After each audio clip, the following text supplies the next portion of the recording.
We just recently fired somebody. And we had a meeting with this guy. And the conversation was very simple. You know, he's insurance, all the stuff that he's doing. And I'm talking to this guy and I said, look, you have to realize there's one thing that's very clear about you. We're very patient with you. It's been many years. But your attitude has never changed. It's been the same. And it's not attractive. The reason why you keep losing friends, family members, you're broke, your relationship don't work out, you keep losing jobs. You've had 30 jobs the last 12 years. It is not the 30 companies' fault. It's not your ex's fault. It's not your friend's fault. It's your attitude. It's not attractive. It pushes people away. You know what's the craziest thing about attitude? It forgives people.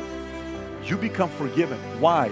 Because people will look at you and they'll, how many guys have no clue how an annuity works? Raise your hand.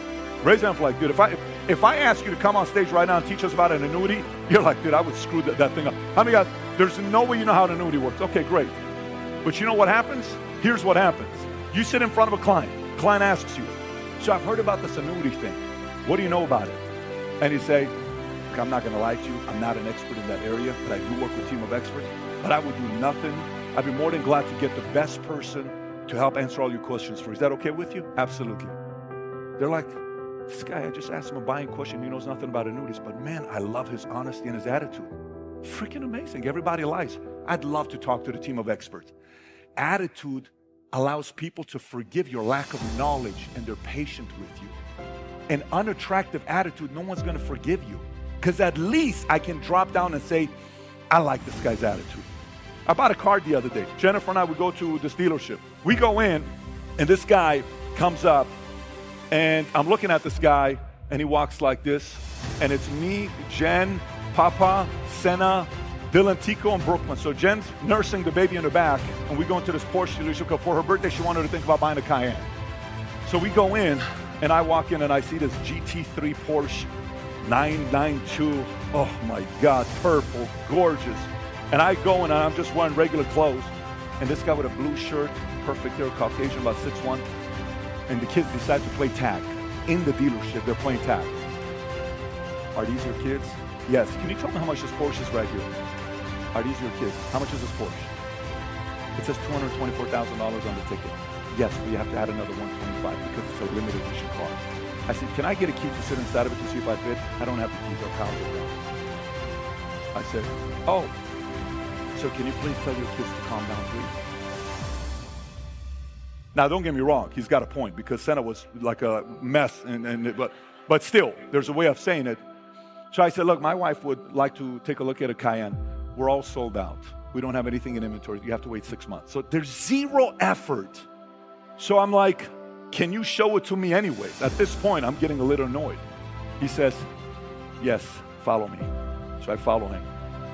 I'm like, I just want to trip the guy real quick. I'm like, let me just trip this guy. You know, I'm like, follow me. I'm like, that's like 12 years old. I'm not going to do that. So I follow him because I have to set a good example for these kids. But in my mind, I tripped him. I swear to God, in my mind, he fell. It was pretty bad. So I follow him, and we go in, and I see the car. It says, this is the car. And I said, can we sit inside of it? I told you we're sold out. Can you check to see if this one's sold out? Yes, I'll be back. So he goes into the other showroom. Oh my God. And then so I go, I'm trying to see if this is a cultural thing. So front desk clerk, how are you? Very good, how are you? Fantastic, where are you from?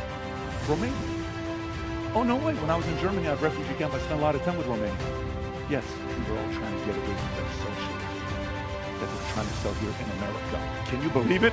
I'm like, I love you, you're so amazing. So her and I are like, this lady's awesome, in her late 50s, early 60s, and we're like having a great conversation together.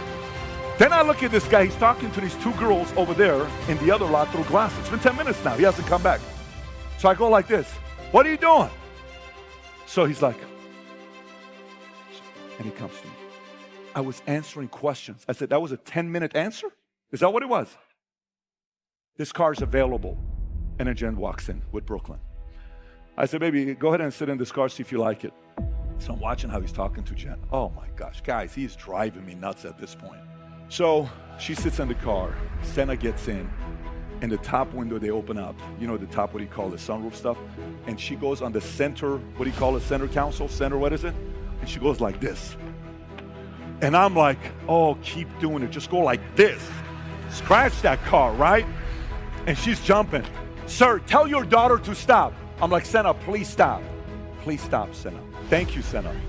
So she gets down and he says, did that answer your question for you? I said, yeah. I said, babe, this guy would never buy a car from this guy. I look at him, I'm like, never buy a car from you. So we leave. So we're walking and she's like, babe, let's just go to the Miami dealership. It's okay. We're walking, I see this Audi QS8, black 2022. I'm like, oh my babe, look how sick this car is. Babe, this thing looks good. I always liked Audis. So I go inside, I said, hey, is that Audi for sale? It is. Can I take a look at it? Sure, let me get a salesperson for you. They call the salesperson. And I see a guy, you ever seen like in these movies, slow motion, where what's that movie, Couples Retreat, where the guy comes up, what's his name? Do it, come on, you know what I'm talking about, right? So this guy shows up, and he's walking. He walks like this. Hey, papi, how can I help you? Right? I'm like, papi, where are you from? Puerto Rico. I said, okay, how big's your family? I got 4 kids. I said, is this thing for sale? Yeah. Mommy, you want to drive it? So now he's talking to Jen. Yeah. Mommy, come with me. Let's go. Let me see your ID. So he's calling me papi. He's calling her mommy. He gets the key. He says, let me just see your license. He gets the license. Here's the key. Just go for it. I says, you're not going to come with me? No, take the car. Jen gets in the car, leaves by herself. So I start talking to this guy. I said, what's your story? He says, I was living in LA.